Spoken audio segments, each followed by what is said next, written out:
Bab 395. Ketegaran Kintia. Kintia mengemudi mobil dengan sangat cepat dan dengan cepat mereka tiba di rumah sakit area militer. Rumah sakit area militer bukanlah tempat biasa dan orang-orang biasa tidak memiliki hak untuk datang ke rumah sakit area militer. Ini merupakan tempat di mana tentara menerima perawatan setelah terluka. Merupakan tempat perawatan bagi beberapa keluarga tentara. Terkumpul banyak orang di bagian rawat inap rumah sakit. Orang-orang itu melihat ke wanita yang berada di jendela lantai 8 dan terus mendiskusikannya dari belakang. Bukankah itu dewa tabib baru Jiang Zong, Klu? Ada apa dengan dia, mengapa ingin bunuh diri? Sepertinya karena Kingston. Kingston. Iya, sebelumnya dia tidak mengetahui identitas Kingston dan cerai dengan Kingston. Namun, setelah itu terjadinya laporan kondisi darurat dari Belantara Selatan dan Kingston memakai tabard di pesta ulang tahunnya serta kembali ke Belantara Selatan. Di saat itu, dia baru mengetahui identitas Kingston dan ini aku mendengar bahwa dia ingin mendapatkan Kingston kembali. Orang-orang ini berdiskusi dengan suara ringan. Kingston datang terburu-buru, ekspresinya juga berubah ketika melihat Klu sedang duduk di jendela lantai 8 dan langsung berlari ke bagian rawat inap. Namun karena terlalu terburu-buru, dia terjatuh. Kintia mendatanginya dengan tepat waktu, menopangnya dan mengingatkannya, "Kingston, pelan-pelan. Tubuhmu masih sangat lemah saat ini dan tidak boleh berlari. Pergi perlahan, jangan terburu-buru." Kingston dibantu berdiri dan berkata terhadap Kintia, "Terima kasih." Kintia tersenyum. Meskipun senyuman muncul di wajahnya, namun hatinya malah sedang meneteskan darah. Dia sangat baik terhadap Kingston, namun Kingston selalu menghormatinya dan selalu menjaga jarak tertentu darinya. "Kubantu kamu pergi." Tidak perlu. Aku bisa melakukannya." Kingston melihat sekilas lantai 8 dan kembali berjalan ke gedung rawat inap. Dengan menaiki lift, dia segera tiba di lantai 8. "Permisi." Dia melihat orang-orang keluarga Tang yang berkumpul di luar pintu. Ketika anggota keluarga Tang melihat kedatangan Kingston, mereka bergeser dan memberikan jalan kepada Kingston. Kingston memasuki kamar. Ketika masuk, Jasmine langsung menariknya, "Cepatlah bujuk Klu." Kingston melihat Klu yang menangis, berkata dengan ekspresi tak berdaya, "Klu, apa yang sedang kamu lakukan? Cepatlah turun." Klu berbalik badan dan melihat Kingston. Dia berteriak dengan menangis, "Kamu, untuk apa kamu datang ke sini lagi? Pergilah mencari Kintia, biarkan aku mati saja. Apa hubungan hidup dan matiku denganmu?" Kingston ingin keras kepala dan ingin mengatakan kita sudah bercerai. Namun, dia tidak berani. Dia takut itu akan benar-benar membuat Klu marah dan langsung melompat ke bawah. "Sudahlah, jangan membuat masalah lagi. Ada apapun, turun terlebih dahulu dan kemudian kita bicarakan, baik?" "Tidak." Klu berteriak dengan keras, "Kecuali kamu menikah kembali denganku, aku akan turun. Kalau tidak, aku akan melompat ke bawah dari sini."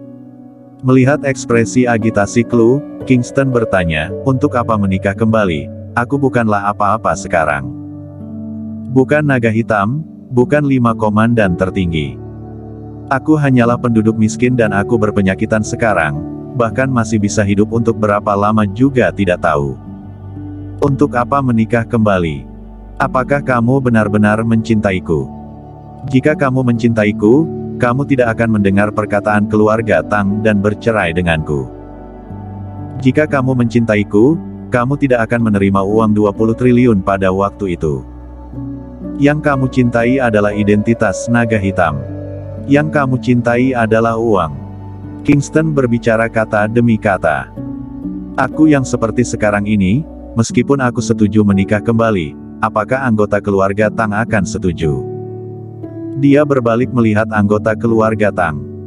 Dia sangat jelas dengan sifat keluarga Tang. Itu hanyalah keluarga yang hanya memandang uang. Sebuah keluarga yang ingin menjadi keluarga kaya raya. Perkataan Kingston membuat semua anggota keluarga Tang terdiam.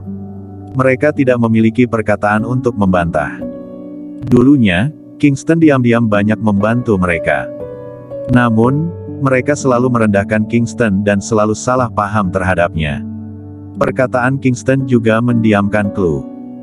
Dia tercengang beberapa detik lalu berkata, cinta, aku mencintaimu. Huhu, Kingston, suamiku, aku tidak bisa hidup tanpamu, kehilanganmu akan membuat hidupku menjadi gelap gulita.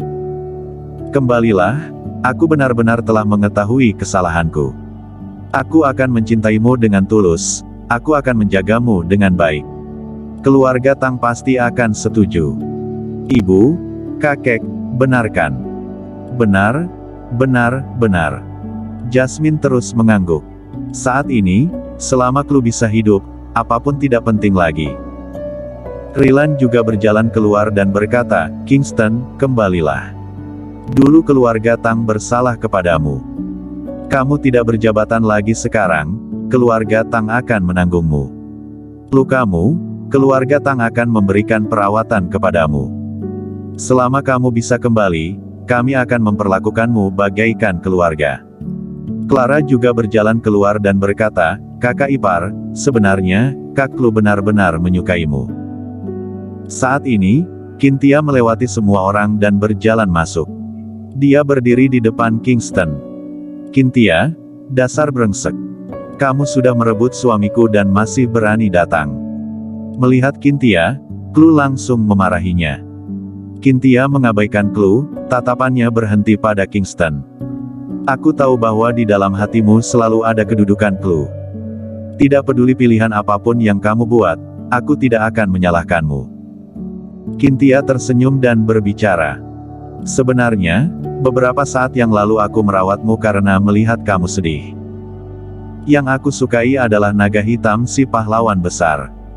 Kamu bukanlah apa-apa lagi sekarang dan juga berpenyakitan, aku tidak akan menyukaimu. Aku pergi dulu. Barangmu akan aku antarkan ke keluarga Tang. Cynthia melambaikan tangan dan berbalik pergi. Berbalik dengan murah hati dan meninggalkan bagian belakang kepala yang mulia. Namun, ketegarannya, keberaniannya, ketidakpeduliannya benar-benar menghilang dan benar-benar runtuh di saat berbalik badan. Air matanya mengalir keluar tanpa disadari. Kingston diam dan tidak mengejarnya. Namun, dia tahu bahwa dia telah mengecewakan seorang wanita. Tetapi, hal yang akan dilakukan selanjutnya sangat bahaya. Beberapa hari ini dia selalu memikirkan apa yang harus dilakukan selanjutnya. Meskipun tidak bersama Chloe, dia juga tidak akan bersama Cynthia. Karena jika bersamanya, dalam kontes dia dengan pangeran pasti akan menangkap Cynthia dan mengancamnya. Bersama Cynthia berarti sedang menjerumuskannya. Dia juga tidak ingin melibatkan Chloe. Namun dia tidak menyangka bahwa Chloe akan mengancamnya dengan kematian. Sosok Cynthia perlahan menghilang dari penglihatannya dan dia menghela nafas panjang. Di saat ini, dia juga telah memiliki perhatian. Pangeran tidak mengetahui bahwa dia telah mendapatkan jilid kedua klasik medis dan memperoleh metode kultivasi batin. Pangeran hanya tahu bahwa dia tidak akan hidup untuk waktu yang lama dan sudah tidak berguna lagi saat ini. Dengan demikian, yang harus dilakukan sekarang adalah terus berpura-pura. Memberikan ilusi kepada pangeran. Pada saat yang sama, diam-diam merencanakan segalanya dan memberhentikan penataan struktur dari pangeran. Melakukan persiapan membersihkan struktur pengadilan untuk pemilihan umum selanjutnya. Menikah matrilokal ke keluarga Tang dan menjadi sampah yang duduk di atas kursi roda juga merupakan pilihan yang baik karena akan bisa lebih membingungkan pangeran serta orang-orang lain. Memikirkan itu, dia berbalik badan melihat Chloe dan berkata, turunlah terlebih dahulu. Meskipun dia selalu memikirkan Chloe di dalam hati, namun dia sudah tidak puas atas segala perbuatan Chloe. Kamu berjanji padaku dulu. Chloe menatap Kingston dengan air mata di matanya. Baik, aku setuju. Mendengar itu, Chloe tersenyum, kamu, datang dan peluklah aku. Kingston berkata dengan tak berdaya, mungkinkah aku yang sekarang ini mampu merangkummu? Meskipun dia telah bermeditasi untuk sementara waktu hari ini dan kondisi mentalnya juga lebih membaik, namun tetap masih sangat lemah. Dia tidak dapat merangkum orang sebesar Clue. Saat ini, beberapa perawat berjalan ke sana dan menurunkan Clue. Dia memang sudah terluka akibat tembakan dan lukanya belum pulih. Dia dengan paksa memanjat jendela yang telah memengaruhi lukanya. Saat ini, terlihat luka pada kain kasa di kakinya itu. Dia berbaring di kasur, dokter berjalan datang dan memeriksa lukanya lalu berkata, luka pasien terbuka dan perlu dibalut ulang. Bersambung.